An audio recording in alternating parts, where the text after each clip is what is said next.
Alright, hey guys. I'm going to do a little video of this Anon head unit, and it's going to be the last video probably.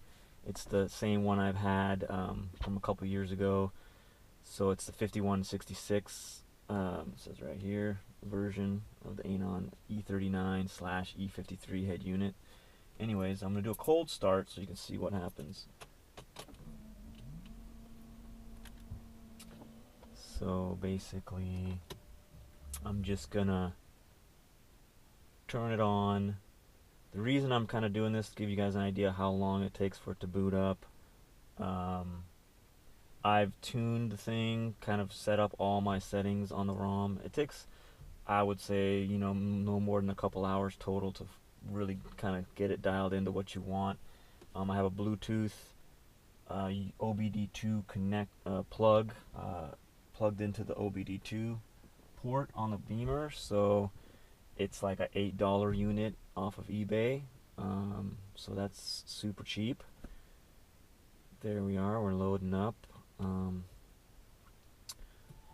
Starts with music, which is really cool. So we're in. Now it's still booting. Of course, it brought the music up and starts playing, but there's still things loading in the background, so I like to give it a few minutes. This is not a very high power unit. It is quad core, but it only has 1 gig of RAM, so it really has to manage things on a very kind of shoestring budget, if you know what I mean. But anyways, that should give it enough time. So now if we were to go to, let's go back to the home page. See, this has a really cool home screen that has a player built into it, and as you can see on the other side, we got a speedometer. It's a GPS based speedometer, and we got weather, which is updating right now. What I'm gonna do is do a little hotspot on my phone so you guys can even see that. So now should connect to my phone. I don't have a good signal out here right now, but anyways, so this is the music player. We got the video player. It starts and plays very well.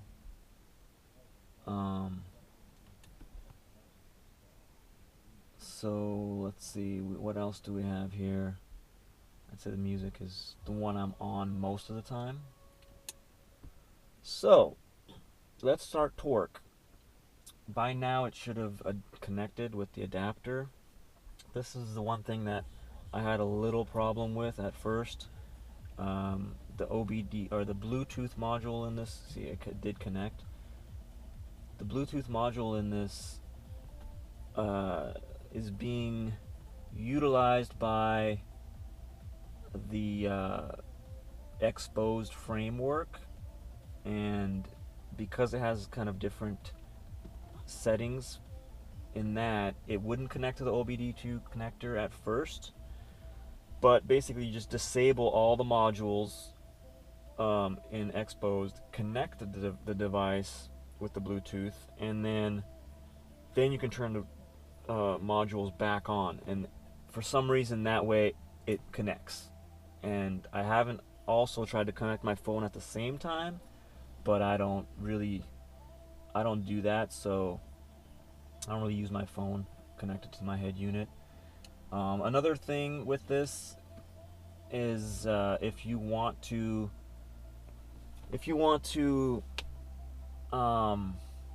keep some sense of security, because I don't want to put in passcodes and all sorts of stuff every time I start this thing up. I have a dummy Google account basically that I use to log into everything. So far, like that Torque app is actually registered to my main Gmail account, but I'm able to run it still. It just did ask for a license because this Gmail account that now, or Google account that I've logged into, doesn't. I didn't buy the app through that account. It's given me a question about it, but so far it still works. I don't know how long that's going to happen, but we'll see. let's see, what else do we got here? Quick access to your EQ, which I haven't even messed with yet. Let's see. The thing about this ROM, and the reason I really recommend it, first of all, let's kind of go over where you can get this. You can get it on XDA Forum, which is the best resource for any Android, like phones and stuff, and custom ROMs, just any kind of Android development. But they also have an Android Auto section, and this guy Malay, I think is how you say it. He is a member on there, and he's developed these ROMs for this particular chipset, and head units that share this chipset, which is the RK3188 chipset. So if you look that up, and this is also an MTCB unit, you can check that in the settings of your device to see if you got that in the About Machine, and it'll say like the MCU version. Mine says MTCB-ZD blah blah blah blah blah, right? And the version of this is 4.4.4, and here's the author, Malay. Anyways, this ROM is amazing. You can, I mean, even the settings menu has been thoroughly gone over, and it's way better than what was in it originally. You get all sorts of settings that weren't on there before, even a screen recorder. So you can record your screen while you're doing stuff. I was actually originally going to make this video through the stereo, because it does pick up the microphone input and you can narrate and all that, but the quality isn't so good, and maybe I shouldn't have used the internal NAND memory to record on while I was using the device. It might have been a little too much for it, so it came through kind of not so great. But anyways, then we got quick access to our modules. Viper FX is included, which is a great audio tuning plugin. Essentially, you can really do more above and beyond what you would with just a built-in audio, like the equalizer and stuff like that that's built in. We got ad block in here. I mean, there's all sorts of stuff I haven't even played with yet. The weather settings you set up, but it actually comes in automatically. When you first install it, it already brings up the weather if you connect it to a data connection. I'm gonna try and refresh that and see if I get see if it actually refreshes through. I don't know if it's gonna through my data right now because I'm on a lower speed network. So yeah, it's not getting data through there. So what else do we got here? The thing about this is, so he offers a 5.11 version of this ROM. It's basically the same thing except a newer version of Android, but I don't recommend that for this head unit because I did try it and it did not, it was really slow, and like it would take me minutes to bring up certain applications and stuff, and I couldn't really install full versions of applications, whereas this this has no problem. The 444 is just is the one that's supposed to be on this head unit, and it works flawlessly since I've been using it. So this really does everything. Now, another thing the guy cooked into this ROM is an awesome screensaver mode. It comes on after a minute of inactivity as far as the touch screen is concerned, but there's a little moon icon in the corner up here. If you push it, this is what comes up, and it's a nice little screensaver. And it's not just one version, but if you hold it, boom, you got another version, which is just awesome. And so you got a big GPS-based speed speedometer, basically your time and your weather, music, you know, your dates, and in the corners you got quick access to all your other main functions: Bluetooth, videos, music, and radio. So if I were to put the radio on, it goes right to the radio. I'm gonna go back and go to music. So I mean, it is really phenomenal at how good this is compared to the factory ROM, and it's something I highly recommend to anybody that has this head unit, or one with the same chipset. The fact that this has the BMW startup screen already built into it is awesome already. I really didn't have to do too much to it to get it to work. Just to show you, like, I have YouTube on here and I can start it, and boom, it's already up. That used to take me minutes with the 5.1 one version of this ROM, but that's up there in a couple seconds. This is, and, YouTube is a fairly intensive application, and boom, it already starts playing. It's awesome. That was taking me way longer before to do that. So this thing's really snappy, really zippy. Everything is just exactly how you'd want it to work. I like just watch YouTube while I'm driving around. How cool is that?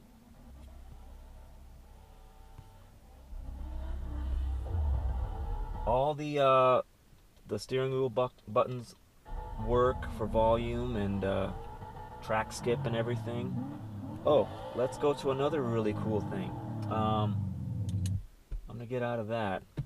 This also happens to have a GPS-based speed volume adjustment app running in it. So he built this in too. So as the speed of the car moves up and down, the volume goes up and down, and you can change all the settings. These are all settings you can change based on that. Like, there's so much. You set the amount the volume changes at the speed you want the volume to change. All that's built in. It's amazing. So we got that. Waze, which is also a fairly intensive application. It's a navigation application. That would take minutes to boot up before on the old ROM. Here, we're already there. It's booting up. Everything's working just fine. It's snappy. Works great. You can go back out of that, and it stays in memory. It's actually going. I can switch back to it. But since that's open, all these other modules are open and running. Let's go back to music and just start music. So that's going. And let's say I want to go to SoundCloud. Boom, that fires up. That's so fast, way faster than before. Let's go back to YouTube. So switching back and forth between the applications is amazing. It's really amazing what this guy Malay has been able to do. Mad props to you, guy. I will be donating to you because this is phenomenal, what you've done with this ROM. I've installed a few apps, Torque being one, the main one really that I wanted. I got some Radar app, YouTube. Let's see, like the video I have. What's cool is you got a GPS card, an SD card, which is just like the GPS card. They're right here, and a USB module. So, or a port. So my USB usually shows up here, and so I got like a 32 gig USB stick, and I got a bunch of movies and videos loaded up on it that I can just play anytime. So if I were to like start one, now I'm playing from a different device. It's outstanding. I can't recommend this ROM enough because it's so good, and it's made having this stereo just amazing. And I could tell you another thing. I did actually buy the new version of this from Anon. It is the octa-core T8. I don't know the model number, but it has like 2 gigs of RAM and a lot more internal storage and a higher resolution screen, you name it. But it's basically supposed to be a lot better than this. Well, the ROM that comes on it is so crappy that I've put this one back in. Like I tried it out for a little while, but the functionality, the way usability on a day-to-day basis is just so crap that I went back to this ROM, and I could not be happier. Once you set up all the settings, the way you want it, it's phenomenal. It's just remarkably kick ass in every way. Um, Everything works so well. So, and there's other things in this that the guy Malay included, which is really cool. So let's say we're gonna pull up the radio app, and I don't like the look of that app. It looks kind of weird, cheesy. So I'm gonna go. He included this folder called OEM, and you go in there and you got mods here. So we got all these, and let's say we want new radio red. It says we click on it, we install it right from there. APK installs, and we open it, and now it looks different. It's got a different look. Now it's just a different look with different options, and that's just one. So if we go back, let's say I want, let's see, 4 new styles, red. We got, let's try new red APK full. Let's go install that. So he's got all these different ways to even mod what he's modded. So that's kind of a cool one. It's got a galaxy background there, and I got a volume slider. It's just really cool what this guy's been able to do with this ROM. It's just highly recommended. So if you haven't yet, go download this ROM, figure out how to get it on your phone or on your head units. Basically, you copy some files to the GPS slot, you log into the recovery and flash it, and you're good to go. That's all you really have to do. It's pretty easy, but it's so good that I highly recommend it to anybody, and you will not regret it. So peace.